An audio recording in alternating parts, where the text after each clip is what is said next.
M-Media TV bul fàtte abonné ci chaîne bi te nga activer cloche de notification bi pour jot yeneen xibaar. tournée fin bi donc maa ngi ci financement yi du ñu may kenn nga oote kenn xamul foo jëlee xaalis bi ci àll bi mën naam ñu yoroon xaalis bëgg koo indi Sénégal wut occasion boobu pour indi ay milliards am ci seen wàlla yow nga jël ci duñ ko nangu. duñ nangu it jihadistes yi dugal fi ay réseau jéemoon nañ ko fi procès amoon na fi atte amoon na fi Imam Ndaw jàppoon nañ ko bàyyi ko mi am na ñeneen ci ñu tëjoon du ñëpp lañ bàyyi woon de du ñëpp lañ bàyyi woon procès Imam Ndaw am na ñu doon def entraînement ci camp yi Boko Haram li may xamee ko yéen ñëpp entraînement ñu avoué ko ci biir audience kon nga xam ngeen ne ñoom dugg nañ Sénégal ku leen may nag ñu indi ay milliards fii dañuy yeewu rek sa waaye ñu wër ju rek pour ndomb rek diñ def Mali loolu it kenn du ko fi nangu ragal ba seytaane yooyu dugg ci réew mi ànd ak seen seytaane bi fi nekk nii duñ ko nangu kon Antoine Diome li mu war a def la def ministre de l'intérieur mooy joxe récépissé parti mooy joxe autorisation mooy surveiller parti moo yore lépp lu jëm ci parti kon moo war a parti fi ñu war a yem li ñu war a def ak lu ñu mënul def ministre de l'intérieur bu ko deful defoo sa waru gar d'accord kon Antoine Diome lan lañ ko mën a toppee naan Antoine Diome dafa ñëw pour jàpp kii pour tëj kii pour jële fi wax loi est-ce que moom dafa changé ci loi bi dara daka daf ci yokk dara daf ci yokk benn mot boo xam ne moo ko ci yokk loi dafa ni la loi est impersonnelle et générale loi jëmul ci benn nit kenn moomu ko même loi moo gën a chef président de la république moo tax ñu ne nul n'est censé ignorer la loi même président dafa war a tënku ci loi bi ci yoon xam ngeen ne président mën nañu ko àtte bu violé loi bi haute cour de justice président sax bu tooñee dañu ko àtte attention waaye yow nga nekk nga ne da nga laaj réew mi dëgg fii xaalis boo xam ne kenn xamul fu mu jógee te yoon aaye na ko ñu ne ni la bàyyi ko continuer daal am na sax ñu ne am na xaalis boo pare daf koo bëgg a légaliser ndax bu ñu fekkee ci moom xaalis bu bëri boo mën na xëy na dina ni financement bi la parce que pétition mën na am ñu fekkee ci moom du dul jeex nangu ko muy njaay muus am na ñu bind loolu de yàlla rek xam man du wax lu ma xamul nag mais au moins ñu rappelé ne xaalis bii dugg fii warul jóge étranger warul jóge tamit ci ñu nekk Sénégal te nekk Sénégalais ay étranger lañ loo koy dafa leer du pour yow rek du pour yow kenn pour parti yëpp la xanaa yow kenn yaa fa am parti nag bu doon nañ ko aayee yeneen parti yi wala ñu nangul ko yeneen parti yi ñu def campagne comme yow taxaw jël rajo ak télé yi jël sa journaliste mu taxaw melalalal di wutal la ay financement mais même état bi bu koy def day c'est encadré état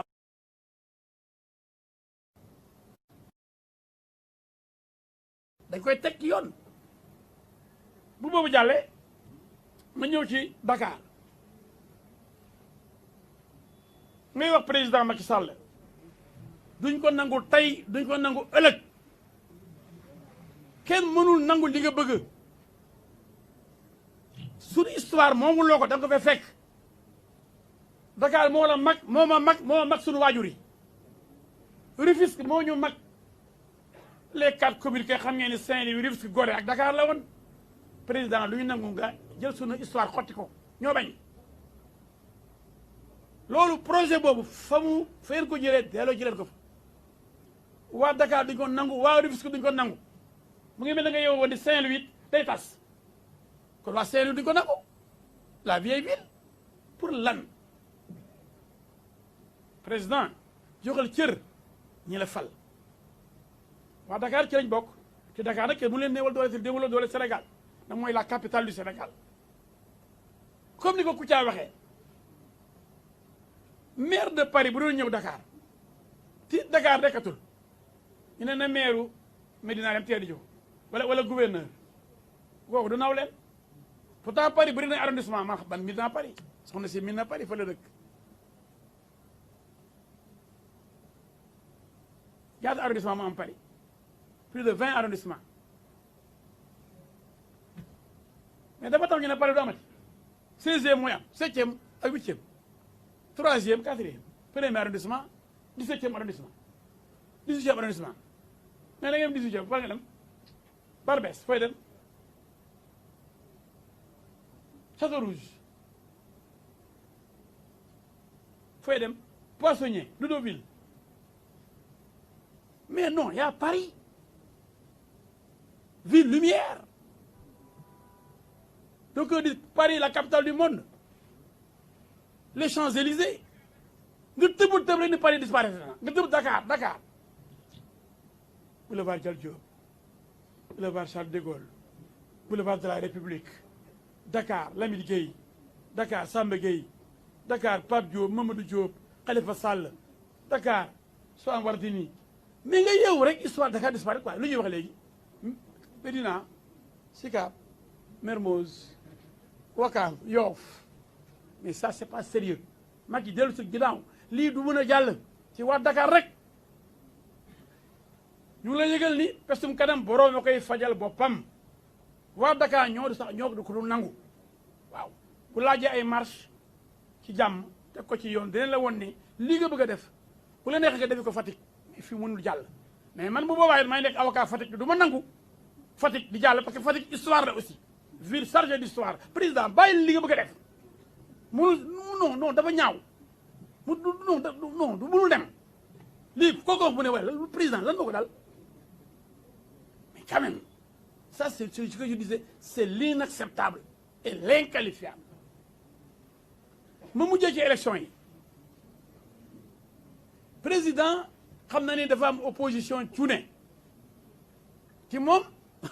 sa waaye ancien ministre ancien premier ministre ancien ministre de l'intérieur ancien président de l'Assemblée nationale koo teg dof yow yaay dof ku ni Macky amul expérience politique kuy sa baay Ablaye Wade Senghor nu mu ko woyee woon ñoom mboor Ablaye Wade ñoom mboor Senghor la ko tuddee woon Macky Sall ñoom mboor formé ko ba bi mu ñëwee ñoom mboor bi mu ko dàqee assemblée mu won ko di ko tey jii doom jàng na li baay bi ku jàngaloon lépp ba teg ci leneen l'élève dépasse le maître Macky Sall comme bu ma gisee léegi yenn émissions yi damay ree quoi bi mu Abdoulaye Wade nekkee fii pendant 12 ans kuy opposant Sénégal est-ce que Macky Sall la woon l'opposant le plus virulent c'était feu Amath Dansokho et Moustapha Niasse suivez après Ousmane Tanor Dieng Abdoulaye Bathily El Hadji Momar Samb Penco buñ ko paccoo ñooñu ñoo fi def ko di wax kenn ci ñoom jël réew mi Macky y a un boulevard pour ce garçon là est-ce que amu na boulevard pour Amath Dansokho est-ce que amu na boulevard pour Moustapha Niasse est-ce que amu na boulevard pour Tanor Dieng ñi fi nekkoon opposant benn kun bokkoon ci Ablaye Wade moo génn ci Ablaye Wade ñëw dem wëri bàyyi fi opposition bi ñëw jël réew mi mais bii ba nanguy xool lu mel noonu sax non léegi kay booy bi moom mu jël affaire bi quoi foo rek boo fi nekk waaye ñi fi nekkoon ñoom Moustapha Niasse pour que mu doon Moustapha Niasse ancien directeur de cabinet de Senghor premier ministre de Abdou Diouf premier ministre de Ablaye Wade opposé wu ko am doole am xaalis nekk milliardaire jiite Benno Siggil Sénégal plus de 50 partis politiques loo xam ne booy bi amu ko tax na mu jël réew mi en tant qu'opposant yéen xeer bu rëy le 23 juin wuti assemblée nationale tax na mu jël réew mi moom opposant bu nganda boobu parti socialiste nekk ci réew mi depuis 40 ans yore ko Sénégal Ousmane Tanor Dieng jiite ko nekk vrai opposant pendant 12 ans en 2012 dañoo gis dara ñoom ñaar Niasse ak Tanor luñu gis dara ngeen bu ñu gëmloo ni ku gën a radical ci opposition yi après yaa jël pouvoir bi fu kay la ba saam ñu bu ñu dofloo gëmloo nañu comme kenn mooy yuuxu ànd ak beneen booy ñuy xas nañu ne saaga di mëkk di dóor bëri coow ñuy foo ne coow gis le bruit c'est du bruit rek coow rek coow lay nekk rek coow ñu doon coow Sénégal fii yëpp muy ay Moustapha Niasse ay Amath Dansokho à l'époque ay Ablaye Bathily ay Ousmane Tanor Dieng vrai opposant yeewoon Macky Sall mu doon premier ministre quand même Macky Sall bu Ablaye Wade nekk président assemblée nationale bu Ablaye Wade nekk ministre d'état ministre de l'intérieur bu Ablaye Wade moo ñëw jël pouvoir bi te pourtant ñoom booba ñi def nañ les assises nationales les candidats des assises c'était Niass et Tanor benn Siggil Sénégal ak benn ak Tanor pourquoi nit ñi bëgg ñu dofloo naan léegi kay affaire la yomb ci booy bi la yow bu koy sax fu tool daal ñu koy wutal daal moom pour mu jàll ba bëgg a bindaat histoire du Sénégal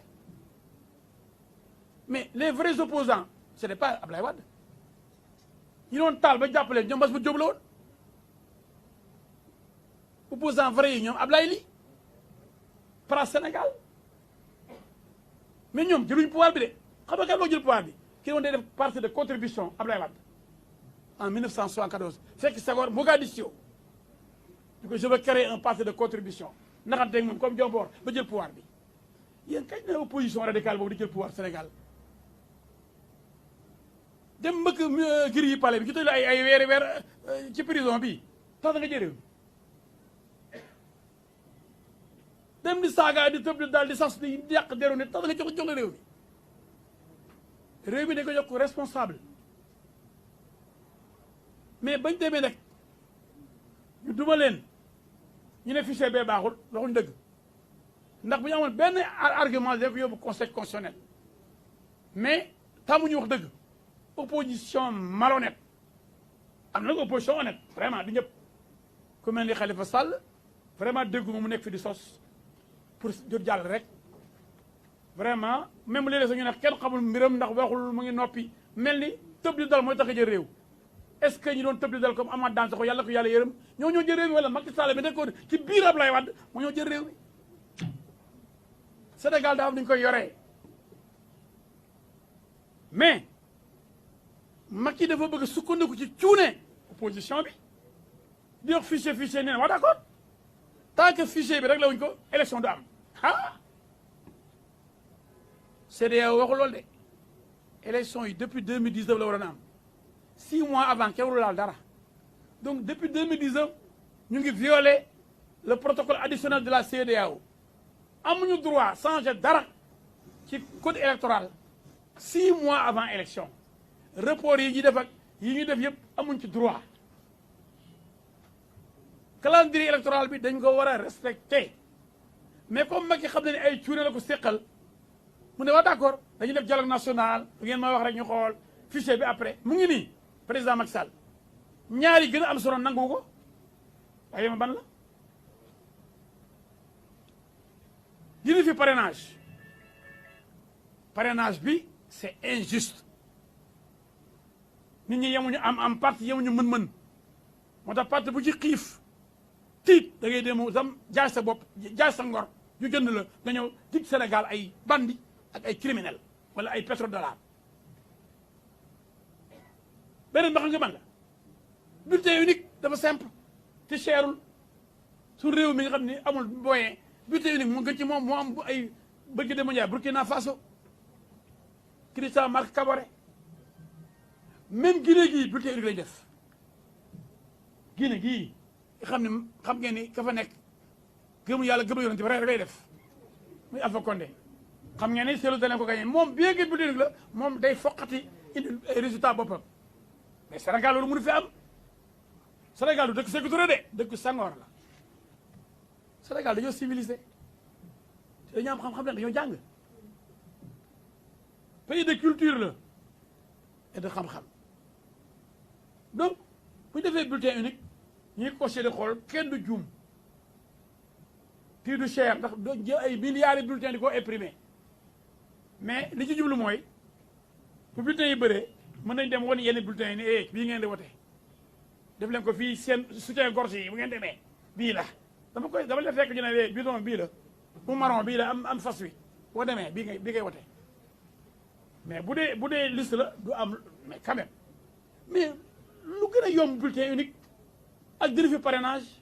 wala ko opposition bi wax loolu bu nekk fi naan fichier boo xam ne amul benn problème audité woon nañ ko dee ñu ne ak 98% baax na mi nañ ko dof naan nañ ko dindi nañ sax daal fichier bi Macky Sall ne aca Macky aca rek da ngeen a dof rek dañ dem man bëgguma élection am te waxoon naa ko fi keroog wax naa ñaar nee naa Macky bëggul defet te wóoruwul ay troubam attention parce que pour mu gagné waat lu nekk dañ na ko man mii lu ne dañ naa ko ci xam ngeen ci dara yéen ànd nag moom ñu def Sénégal maak Souleymane Jules Diop Mame Boye Diao ak ñoom Aminata Touré ñun kat c'était le staff du président ñoo wër Sénégal balaa président maay wax muñ soog a jox parole